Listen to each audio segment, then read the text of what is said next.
చంద్రబాబు నాయుడు గారు ఒక 10 మంది మంత్రుల పైన వేటు వేయబోతున్నారని ఒక వార్త అయితే వినిపిస్తూ ఉంది సార్. మరి నిజంగా చంద్రబాబు నాయుడు గారు ఎటువంటి డిసిజన్ తీసుకున్నారా? ఎందుకు ఇటు 10 మందిని సస్పెండ్ చేయాల్సిన అవసరం వస్తుంది? అసలు ఏ కారణం చేత వీళ్ళందరిని సస్పెండ్ చేస్తున్నారు? ఎవరు సార్ వాళ్ళు? ఏ మంత్రులు? గత 3 రోజులుగా విజయవాడ ముంపుకి గురైంది. దాదాపు 3,00,000 మంది ప్రజలు ఇళ్లల్లో ఉండిపోయారు. వాళ్ళకి సరైన ఆహారం గానీ, పాలు గానీ, నీరు గానీ అందట్లేదు. చిన్న పిల్లలున్నారు. వాళ్ళకి పాలు దొరకడం కష్టంగా ఉంది. చాలామంది నీళ్ళల్లోంచి బయటకొచ్చి ఫ్యామిలీలో ఒకరెవరో బయటకొచ్చి, "సార్ మా పని కష్టాలు ఇలా ఉన్నాయని" చెప్పుకుంటున్నారు. ఎందుకంటే కొన్ని ఏరియాలకు దాదాపు 30, 40 డ్రోన్‌లు పెట్టి, డ్రోన్‌ల నుంచి ఆహారం ఇవ్వడం. ఈ నిన్నటి నుంచి ట్రాక్టర్‌లలో గూడా కొంతవరకు వెళ్ళగలుగుతున్నాయి. అయినప్పటికి గూడా ఇంకా ఎవరికి చాలా మందికైతే ఆహారం అందట్లేదు. మీడియా గూడా దగ్గరికెళ్ళిపోయి మీడియాతో మాట్లాడుతున్నారు. కొంతమంది ఫోన్‌లు పనిచేస్తున్న వాళ్ళు ఆహ్, వీడియోలు జూసి కూడా పెడుతున్నారు. నిన్న గూడా ఆయనెవరు 'బిగ్ బాస్' తేజ గూడా ఒక వీడియో రిలీజ్ చేశాడు. ఇలాగా ఉంది. ఇది తెలంగాణలో గూడా ఉంది. ఓన్లీ ఆంధ్రప్రదేశ్‌లోనే కాదు. మనం ఆంధ్రప్రదేశ్ విషయం మాట్లాడుకుంటున్నాం కాబట్టి దాని మీద ఫోకస్ చేస్తున్నాం తప్ప, తెలంగాణ ఖమ్మంలో గూడా ఇదే పరిస్థితి. మున్నేరు ఖమ్మాన్ని ముంచేసింది. అక్కడేమో బుడమేరు విజయవాడ పాలిట ఒక మృత్యు నదిలాగా మారిపోయింది. సో, ఈ కాంటెక్స్ట్‌లో చంద్రబాబు తీవ్రంగా శ్రమిస్తున్నాడు. ఆయన రాత్రుళ్ళు గూడా నిద్రపోకుండా మాక్సిమం పని జేస్తున్నాడు. నిన్న గూడా జేసీబీలో ఉంటూ అందరిని పరుగులెత్తించడానికి ట్రై జేస్తున్నాడు గానీ, ఆయన వల్ల కావట్లేదనే విషయం ఆయనే స్వయంగా ఒప్పుకున్నాడు. అంటే ఈ వ్యవస్థలు ఏవి పనిజేయట్లేదు. ఇవి వీటికి దాన్నేమంటారు పక్షవాతం వచ్చాయి వ్యవస్థలకు.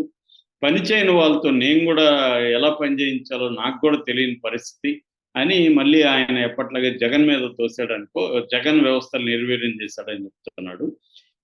ఏదేమైనా చంద్రబాబుకి అడ్మినిస్ట్రేషన్ మీద ఇప్పుడు 3 నెలలొచ్చింది గదా! మళ్ళీ ఇంకా ఎంతసేపు జగన్ మీద చెప్తారు. 3 నెలల్లో మరి చంద్రబాబు ఏం చేశాడు వ్యవస్థలని కంట్రోల్ చేయడానికి? కాబట్టి ఇక్కడ ఏందంటే ఎంతసేపు ఎవరి మీదో నెపం పెట్టితే కుదరదు. ఎందుకంటే మనం బాధ్యత వహించాలి. అందుకని చంద్రబాబు కూడా అది ఆయనకి కూడా తెలుసు. ఆయన ఒకవేళ నెపం జగన్ మీదేసినా ఆయనకి అర్థమైంది. మన మాట కూడా వినట్లేదని. ఇంకొక విషయం కూడా చంద్రబాబు చెప్పాడు. అదేందంటే కాంట్రోవర్షియల్ అధికారులకు బాధ్యతలు అప్పగించారు. అది ఎవరు అప్పగించారు అనేది కూడా ఆయన అంటున్నాడు. ఆయన సీఎం. మరి ఆయన ఆధ్వర్యంలోనే సీఎస్ పనిచేస్తదు. మొత్తం వ్యవస్థ పనిచేస్తారు. సో, కీలకమైన బాధ్యతలు అప్పజెప్పినప్పుడు ఈయనకి తెలియకుండా జరుగుతోందా? మామూలుగా చంద్రబాబు మీద గత కొంతకాలంగా అసంతృప్తి తెలుగుదేశంలో కూడా ఉంది. ఈయనకి అడ్మినిస్ట్రేషన్ మీద గతంలో లాగా పట్టు లేదు.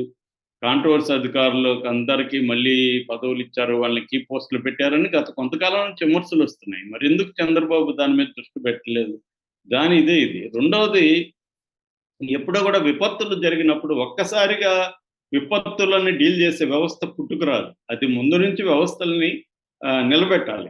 అక్కడ జగన్ దగ్గర ఏమైందంటే వాలంటరీ వ్యవస్థ అనేది, సచివాలయ వ్యవస్థ అనేది జగన్‌కి పెద్దగా హెల్ప్ అయింది. కరోనా టైంలో అంత పెద్ద స్థాయిలో జగన్ హెల్ప్ చేయగలిగాడంటే ప్రధానంగా వాలంటీర్లు 50 ఇండ్లకి ఒకరు ఉండడం వల్ల వాళ్ళు హెల్ప్ చేయగలరు. ఇప్పుడు గూడా అలాగ ఉంటే ఎక్కడెక్కడ ఏ ప్రాబ్లమ్స్ ఉందనేది వాలంటీర్లు కోఆర్డినేట్ చేసుకుంటారు గవర్నమెంట్‌తో.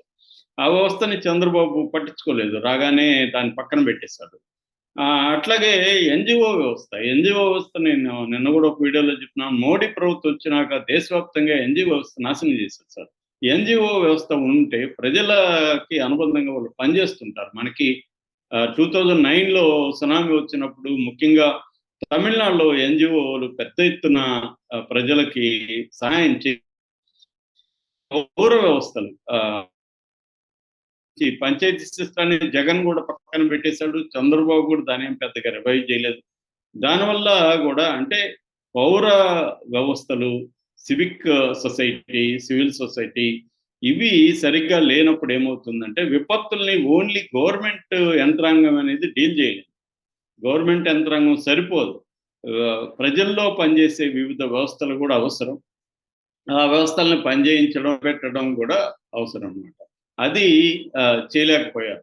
అది మనం చంద్రబాబు నిందించడం, జగన్ నిందించడం కాకుండా అన్ని గవర్నమెంట్లు దేశవ్యాప్తంగా ఇదే పరిస్థితి ఉంది. మన కరోనా టైంలో కూడా మన వ్యవస్థలు ఎంత ఘోరంగా ఉన్నాయో చూసాం.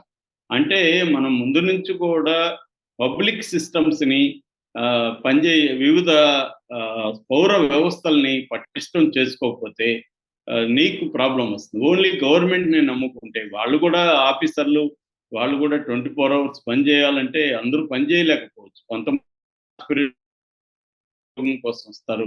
కింది స్థాయిలో ఏందంటే ఎక్కువ మంది కాంట్రాక్ట్ ఉద్యోగులే ఉంటారు. రెగ్యులర్‌గా ఉండరు. వాళ్ళకి ఆల్రెడీ సాలరీ తక్కువ. వాళ్ళెందుకు ప్రాణాలు తెగించి పోరాడతారు. సో, అందువల్ల సిస్టమ్స్ ఫెయిల్యూర్ అనేది క్లియర్‌గా కనిపిస్తుంది.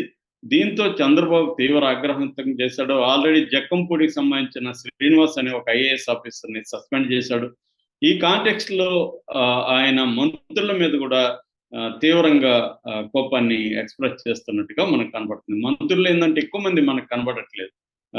మన నారా లోకేష్ కనిపిస్తున్నాడు. తర్వాత వంగలపూడి అనిత కనిపిస్తుంది. కొల్లు రవీంద్ర కనిపిస్తున్నాడు. నారాయణ కనిపిస్తున్నాడు. కేశవ్ కనిపిస్తున్నాడు. తర్వాత వీరాంజనేయులు అనే మంత్రి కనిపిస్తున్నాడు. ఎమ్మెల్యే కృష్ణప్రసాద్ ఇలా కొంతమంది మాత్రం ఉన్నారు తప్ప మేజర్ మంత్రులు అంతా ఏమైపోయారని తెలీదు. ఆల్రెడీ రోజా కూడా విమర్శించింది. వీళ్ళు వీకెండ్ టూర్‌లోకి వెళ్ళిపోయారు. వరదల్ని వదిలేశారు. వీకెండ్ టూర్‌లో ఉండిపోయారు దీనివల్ల అని. అట్లాగే చంద్రబాబు మీద ఇంకొక విమర్శ కూడా ఈ కాంటెక్స్ట్‌లో ఏం విమర్శ పనిచేస్తుందంటే చంద్రబాబు కేంద్రంలో నిజానికి చాలా పలుకుబడి ఉంది. చక్రం తిప్పుతాడు, బొంగరాలు తిప్పుతాడు అంటారు. కానీ ఇప్పుడు కేంద్రం నుంచి పెద్దగా ఇక్కడ ఏమి రాలేదు. తీసుకురాలేకపోయాడు. పెద్ద ఎత్తున పవర్ బోట్స్‌ని తీసుకురావాలని చెప్పారు. పవర్ బోట్స్ అయితే లోపలికి వెళ్ళగలిగేవి. సో, పవర్ బోట్స్ ఎక్కువ రాలేదు. డ్రోన్స్ కూడా లోకల్ డ్రోన్స్ ఉన్నాయి గానీ అవి కమర్షియల్ డ్రోన్స్ కాదు. అందువల్ల ఎక్కువ బరువునవి క్యారీ చేయలేదు. మిలిటరీ డ్రోన్స్ అయితే ఎక్కువ బరువుని క్యారీ చేయగలుగుతారు. మోర్ ఎఫిషియెంట్‌గా ఉంటాయి. ఈ కమర్షియల్‌ది 4, 5 కేజీలు పెట్టగానే అవి ఇబ్బంది పడిపోతాయి. రెండోది వెదర్‌లో అవి సరిగ్గా పనిచేయవు ఈ వెదర్‌లో. నేను గూడా చూసాను. నేను కిలింగ్ వీరప్పనప్పుడు పారాషూట్‌లోకెళ్ళినప్పుడు నేను దానికి పనిచేశాను. 4 సార్లు డ్రోన్స్ వచ్చి పని చేయలేక రిటర్న్ ఎళ్ళిపోయినాయి. ఎందుకంటే రెయిన్ పడుతున్నప్పుడు ఈ డ్రోన్స్ సరిగ్గా పనిచేయవు. సో, ఇటువంటి ప్రాబ్లమ్స్ ఉన్నాయి. కేంద్రం నుంచి చంద్రబాబు తీసుకురావాల్సినంత తీసుకురాలేదు. కేఏ పాల్ గూడా నిన్న విజిట్‌కొచ్చి ఆయన గూడా విమర్శించాడు.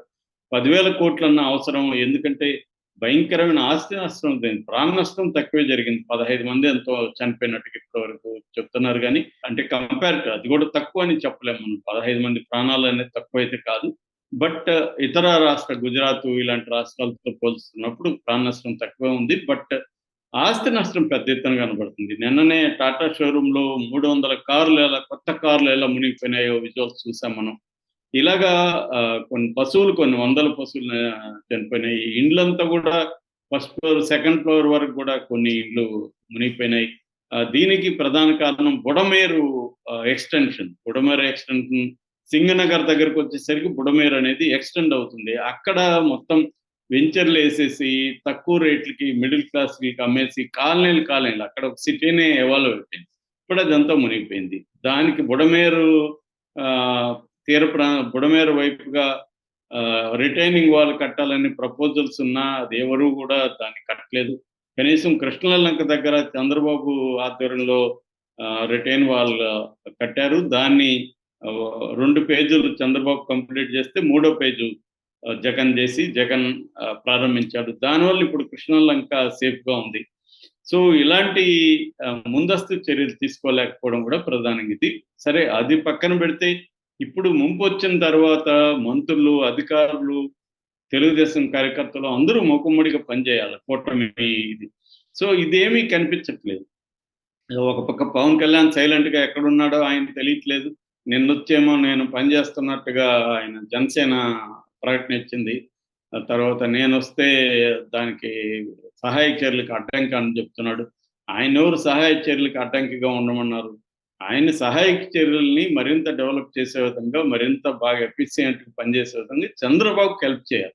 చంద్రబాబు పనిచేస్తున్నప్పుడు మంత్రులు గూడా పనిచేయాలి. మంత్రులు వివిధ శాఖలు సమన్వయం చేసుకుంటూ పనిచేయాలి. ఒక్కరే పనిచేసే వ్యవహారం కాదిది. సో, ఎందుకంటే 3,00,000 జీవితాలు అక్కడ ఉన్నాయి.